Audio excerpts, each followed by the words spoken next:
Okay.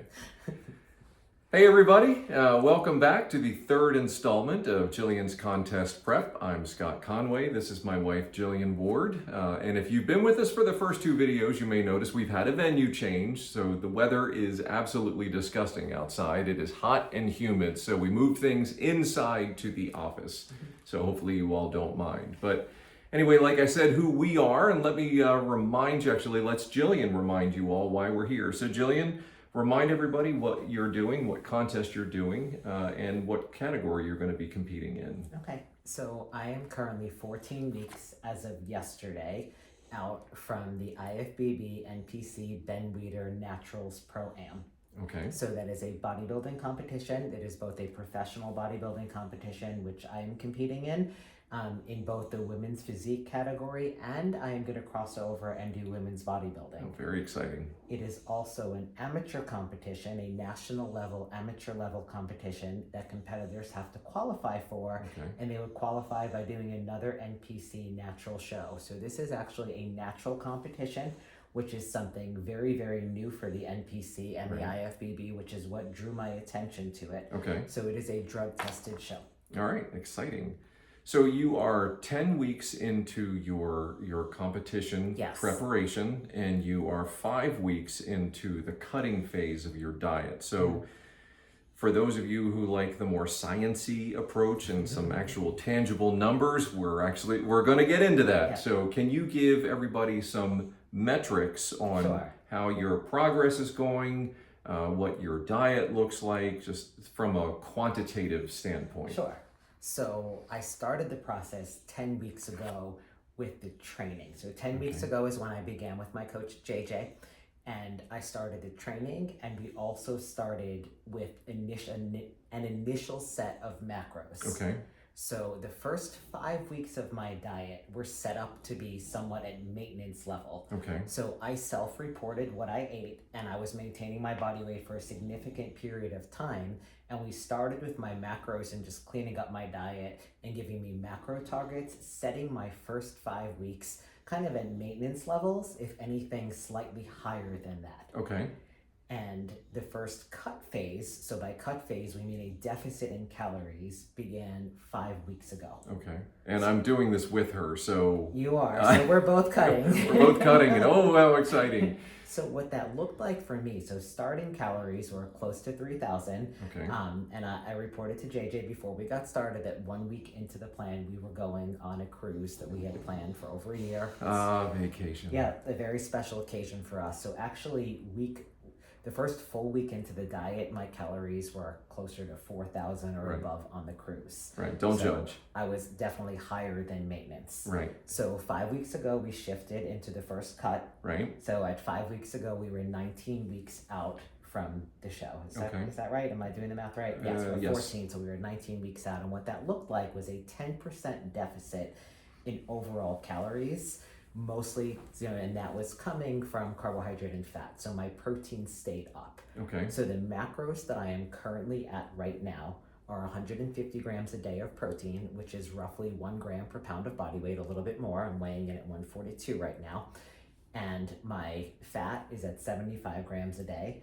And my carbohydrate fluctuates. It's not the same every day. It's as low as 230 grams on 3 of the days a week, and as high as 360 grams on 2 of the days a week. Okay. So right now my calorie range is at 2,200 are my low days, and I'm 2,700 on the high days, and I have some moderate days that are in there. Okay. And that's what it currently looks like, spread out over 5 meals. So it's just not, all the same every day, 7 days a week. No, there's a higher demand. We set up a little bit higher on weekends because that's actually how It's life.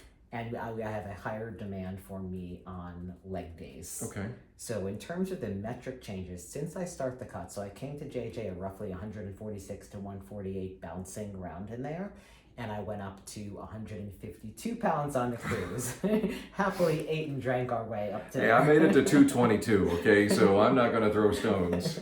So quickly came back down to about 148, and now I am sitting high 141s or at 142. So I have lost 6 pounds in the 5 weeks. Right. So I am averaging the rate of loss of 1.2 pounds per week, which is right where we're shooting for. Okay. And I've seen actually a phenomenal change in my measurements and in my composition. Oh, wow. So my waist has actually come down 2.5 inches in the last 5 weeks, which I'm pretty excited about. I would be excited about that as well. So, yeah, I gotta say, this, as her partner in going through this, I've dropped about 10 pounds from the post-cruise high. Yeah. So it feels pretty good to have some measurable progress. And speaking of measurable progress, what advice do you have to somebody who's starting out on something like this when they're doing their cut? They have to know where they started. Absolutely. So in order to cut, you can't, the smartest way to cut, we could create a deficit and put anybody on 1,200 calories a day. Right. But the best way to do a cut is to know how somebody maintains prior to that. Right. So write it down, because if you don't write it down, it didn't happen. All right, so we talked about the sciencey stuff. We talked about macros, so proteins, carbohydrates, and fat. And that's like real hard stuff, because I didn't even know what macros were when this whole thing started several years ago. But you've actually been able to incorporate the art into this. So instead of the science of macros, how do you figure out what you are going to eat? Actual food. So I'm assigned macros by my coach and how to break that out in meals. And essentially at this point, it is up to me to figure out. I have a suggested food list, but what to do with those meals. And I start with the things that I already have been eating in my diet. So the foods that I enjoy. If I'm going to get a lesser amount of food, I am going to eat foods that I actually like. So they're primarily whole foods. So, Right. I mostly have, lean meats and protein sources like eggs, egg whites. For me right now, there's some amount of dairy in my diet. I have whole food starches such as rice, potatoes, grits, oats, all of the different fruits and vegetables, Okay. Some healthy fats. So what I do is, for me, the easiest way to hit my macros is to have consistency with meals. Right. So what I like to do is I have 5 meals a day, and for me, the 3 of those meals I like to have pretty much the same every day. Okay. So it's easier for planning, it's easier for calculating, it's easier for accuracy. So And that doesn't bother you? It does not. I personally choose to do it that way. Okay. Because it's higher precision. Like that I have my favorite go-to breakfast she that I does. eat every day, which is a souffle that I make in the microwave. Right. It is old-fashioned oats, egg whites, cinnamon, a little bit of salt, Splenda. Did I say egg whites and oats? You Those did, are the main yes. things. I mix that together. I microwave that for about 3.5 minutes, and then that's topped with 1 tablespoon of nut butter and a half a cup of blueberries. And It's actually really good. It's yummy. Yeah. I enjoy it. It's easy to make. It's easy to shop for. So I eat that every day for my breakfast. Okay. If my macros changed, I would just change the quantity of those things in there. Right. The other thing I usually do the same every day is my mid-afternoon meal. And pre-bed at night, we've actually been doing casein pudding. So The protein pudding is really Yep. good. And that's something I do that the same every day. So the Right. 2 meals for me that I use different foods with are lunch and dinner. Right. So, and I really enjoy cooking, and I am extremely fortunate that I am able to I work mostly from home. Yep. So In- I'm able, in here. So Yep. I'm able to go into the kitchen and prep those meals. Okay. If I was not able to do that and work from home, those meals may look very different. Okay. I also very much enjoy cooking at dinner time. But you make your situation work for you. But the diet looks like the foods that I was already eating before. Okay. And that sort of takes me into the next question, that you said this is different from your Yes. contest preps before. Yes. So what did you do in previous preps? So in many preps before, I followed a very, very specific meal plan, and bodybuilding meal plan is generally very, very limited in food sources. Oftentimes there's a couple different proteins, 2 or 3 different starches, some vegetables, and very, very little variability. So when we think of a bodybuilder diet, some of you may think of either chicken or fish, broccoli. Chicken, rice, and broccoli. Right, Yeah. as the bodybuilder diet. So what I have done previously in preps is eat anywhere between 5 and 7 meals a day that looked exactly like that came out of a Tupperware, that were what we would consider kind of as hot foods. Right. So at lunch, I was carrying around a Tupperware and I was eating my chicken. I was eating fish. I remember telling a story in the middle seat of an airplane. I pulled out my Tupperware, and there may be time down the road with this that I do that, but not right now. So right now, for instance, for lunch, I'm able to do something like design a turkey wrap and have, you know, some vegetables with that and a piece of fruit, and it kind of looks like your lunch or anybody else's lunch. So it looks a little bit different what I've done in the past, in that there is a greater variety of food in the diet at this point. And I can tell you, going through this with her, I really appreciate the variety. So, you know, we're on a prep, but it doesn't necessarily feel like a traditional prep. So some of that is because right now, as long as I hit the numbers. So in the beginning, it is somewhat easy. It's about hitting those numbers and reducing body fat. And I am learning by tracking what foods my body likes the most. What foods provide me with the most amount of energy, or, you know, which ones do I crash first with? Which foods for me leave me feeling satisfied, as opposed to which ones leave me like kind of like a bottomless pit. Okay. So I know we joke about that. Yes, we do. Because I'm always telling you how potatoes are very satiating. As the highest level of satiety. So, all right, there's my 50-cent word for the day. All right, so a lot of people know, some people don't, but you are both an online and to a smaller extent an in-person strength and conditioning coach. You are also a nutrition coach. And then several years ago, you were the director of nutrition at an online strength and conditioning company. So if you all could imagine, if you will, with us back in several years ago in Vermont, we were at Norwich University, my last job before my current job, my last job in the Marine Corps. Rainy day, we're walking around the UP, or the upper parade deck, what the students call it.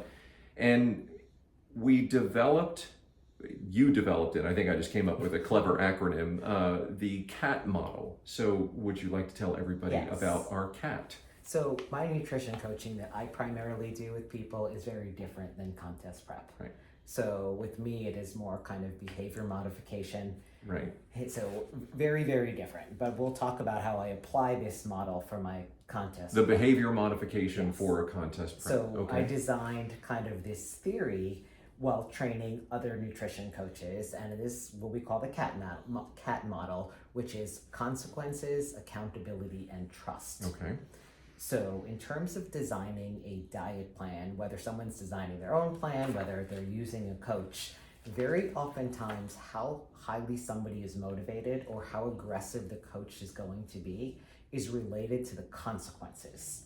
So, for instance, I have a high consequence situation. What would that be? I am getting on stage in 14 weeks in an eeny-weeny sparkly bikini for the world to see. So I have a high level of consequences, and I have a timeline, which means I probably have a high level of motivation.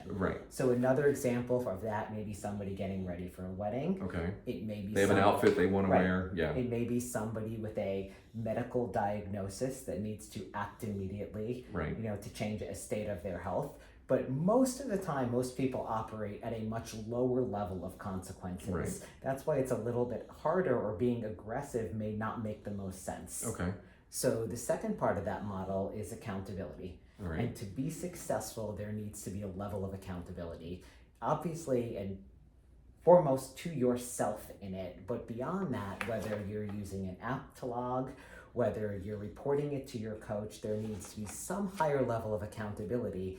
And what is crazy and a little bit selfish is I am actually using all of the content that I am putting out to up my own personal level of accountability. I mean, I can't tell you all how many new old friends have reached out to Gillian as a result of content like this, and it's great to see that there is a two-way communication, and that has driven your accountability. And I knew for me that was going to up my game if I was going to raise my level of accountability. And the third part of that model is trust.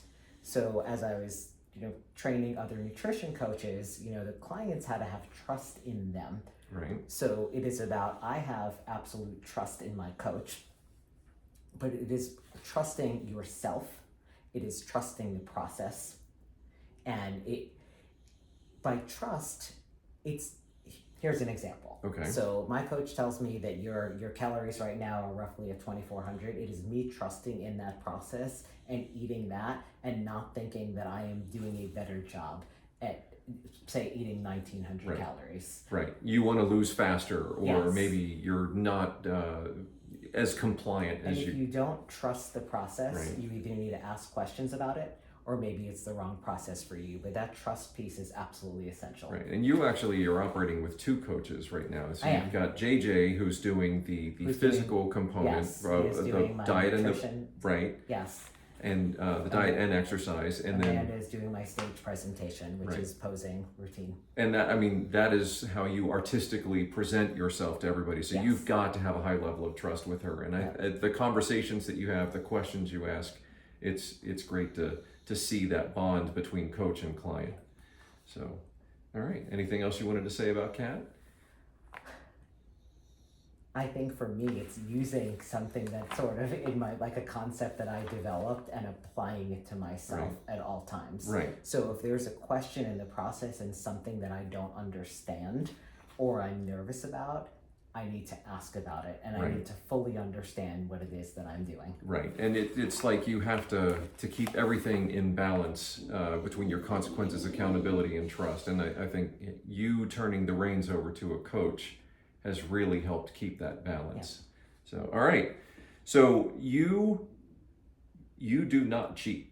I do not cheat. You don't miss a meal. You don't miss a workout. You hit your numbers consistently, and I do not understand how you do it. So how do you do it? How do you stay so consistent and so on point with your training and your nutrition? Is it like a superpower? It's not a superpower. I do not have willpower above and beyond what anybody else does. I am exceptionally good at planning and prepping. So all of this is about planning ahead. Okay. So if I do not plan ahead, I'm going to fail.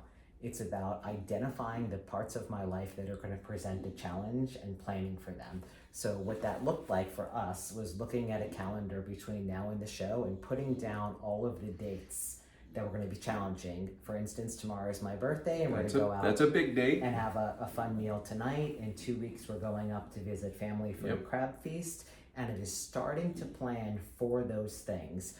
That I'm gonna prep my food, I'm gonna bring my food with me for those things.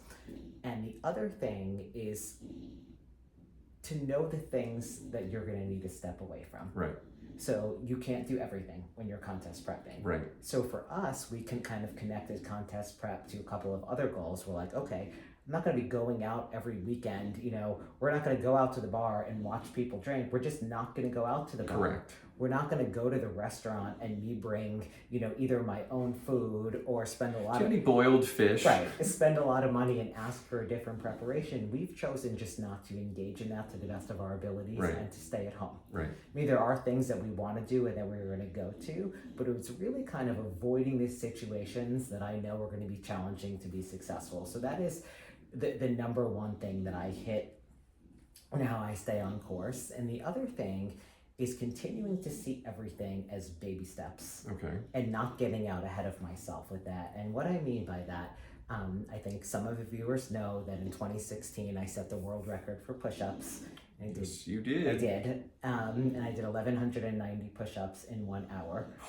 And people are like, Gillian, how did you do that? And it's that the way I thought about it, it was just one push-up. It was never more than one push-up. And I said, power of one. I can always do just one. No matter what, I can do just one. And then I put it behind me, reset, focus on the next one, make it the best that I could. And the way I see contest prep is somewhat the same way, is even though I have the big picture out in front of me in the calendar, every meal is an opportunity to get it right.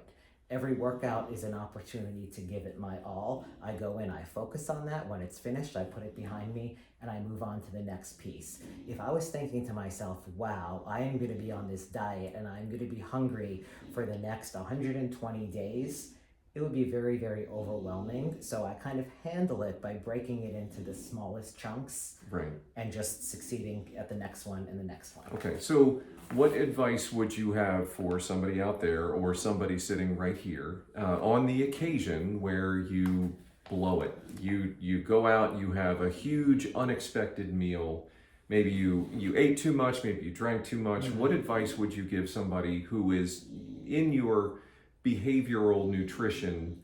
How do they bounce back? So that is an excellent question, because most of the time people are going to absolutely slip in places, and it is part of the process. So the first thing is to identify the why. Why did that happen? If you went out and you binge drank, or you ate too much, or you indulged more than what you had planned on doing, right. It's really like, why did this occur? Did I undereat all day? Were there other circumstances that went into it?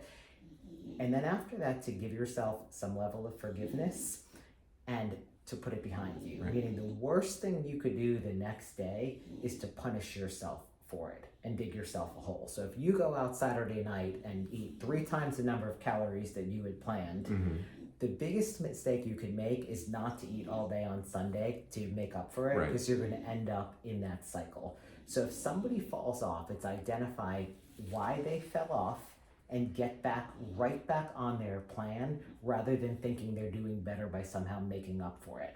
Or swinging the pendulum in the other direction and throwing caution to the wind and saying, I already blew Right. it once. Yeah. So that's when we talk about, like, where every meal is an opportunity. More right. often than not, if somebody blows their diet for one meal, it's just blown. Right. So what, in terms of thinking of it as just one occurrence, somebody blows their diet once, the next opportunity to get it right is your next meal, Yep. not next Monday. Right. Right. So, all right. Well, that's all the scripted questions, but we do have speed round, and we did have a little bit of a conversation about what speed round means, as far as like, give me a word, give me a sentence, just that we're gonna make it quick. So, Okay. Speed round, here we go. What is your favorite movie? Dirty Dancing. Yes, it is. What is your favorite movie? Shawshank Redemption. I have a second favorite movie. What is your Actually, second three. favorite movie? Oh my! Three. What are your second and third favorite movies? 12 Angry Men and Pretty Women. All Pretty right. Woman. So much for the speed round, right out of the gate. All right, second question. What is your favorite genre of music? Classic rock and opera. I know. I shouldn't subject people to listening to my music in the gym. It's always funny to watch her just absolutely crushing a workout to, Pavarotti or something. So, all right. I'm going to skip that question for me. But what is your favorite song? Gordon Lightfoot, Sundown. All right. And when do we play that song? Or when did we play that song? So that is our Friday night song that we used to play in Vermont. Friday night is our at-home date night, and that used to be accompanied by homemade pizza making. Right. Yep. So it's just fun to turn it up and Yep. dance like nobody's watching, except for her, and she's okay. she can see me do that. We will not do this So on the film. pizzas look a little different right now, and they're a little fewer and further between. But Yep. farther between, we will get back to them. Yep. Sometime in November. What is your favorite song? It's an odd song. Peter Frampton, "Do You Feel Like I Do?" So there's one section where he has like the little mouth thing, and he's talking through the guitar. It's the coolest thing. So anyway, I'm old. All right. I cannot live without My family and my friends. I could live without all of my material possessions. All right. That's very nice, because I am her family, and it's nice to hear that. I'm a little bit more shallow. I can't live without coffee. I can't live without her. I mean, that's kind of a given, but I wouldn't eat. I'd stare at the fridge all day long, like, there's nothing to eat. I don't know what to do. But yeah, coffee. I am awful at... Swimming, singing, operating anything motorized, including like a vehicle. Yeah, driving is interesting, especially in the dark, so that's why I'm usually the wheelman. What about you? I am awful at being hungry.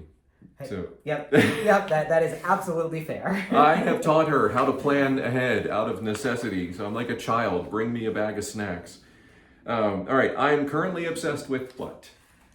Currently obsessed with watching weightlifting and artistic swimming in the Olympics. Yes. There's 2 days left that I'm obsessed with both of those things. I'm obsessed with watching the Olympic weightlifting. Artistic swimming, not so much. But when they bring that men's team in for artistic swimming, so it's not just a Saturday Night Live skit If from only the I could 80s. swim. But Yeah, exactly. So, okay. Yeah, I'm currently obsessed with the beard. So I can't get it right. Anybody who thinks you can just just let it go, they've never had a beard. So if you want it to look good, you gotta work at it. So I'm still trying. People don't know that I can calculate any bar math. So anybody that's lifting, I could tell them what to put on the bar to make a certain weight. I am very good at knowing everybody's PRs that I ever worked with and what they lifted in their last session, probably what they came to me lifting in the beginning, and anything that happens in an interval of 4 years, like the Olympics. Presidential elections, Olympics. Yep. And guessing people's body weight within a pound or two. She is crazy accurate. So sometimes it's a blessing, sometimes it's a curse. After the cruise, I didn't want her to guess my body weight. I can pair music with stories on Instagram. We're very good at that. Pretty well. So you give me a picture, you give me a short video clip, I can usually get the right song with it. So, all right, last one. I want to tell my viewers what? I want to say thank you. Thank you for following along with all of this. Thank you for being so supportive in your comments. Thank you for reaching out to me. Just thank you. I appreciate it. I recognize, the silliness of this sometimes, and I appreciate your support. Yep. This is a one-take thing. There's no editing. I mean, you may have heard a stopwatch going off in the background. You may have heard our English bulldog snoring. Sometimes it's great. Hope that's all she was doing. Yeah. Anybody who knows Lucy knows what she's talking about. So sometimes it's great. Sometimes it's a dumpster fire. But I want to tell you all, don't forget to like and share this video, subscribe to the channel, and hit the bell to make sure you're alerted for when the new content comes out. I have something to add. Oh, of course she does. We will be back on YouTube in 2 weeks. Yep. And I will start by answering the questions that have come in that I was unable to address on this video. All right, so that was... Training is the next thing we'll cover in 2 weeks. So we're doing a little bit better on the speed round. I think we were just under 5 minutes, maybe 7 minutes on that one. And we made our longest video ever. Yeah. Indeed. All right, like, share, subscribe, hit the bell for notifications, and we will see you all for the 4th installment. Thanks for putting up with us. It's great to see you, and we'll see you next time.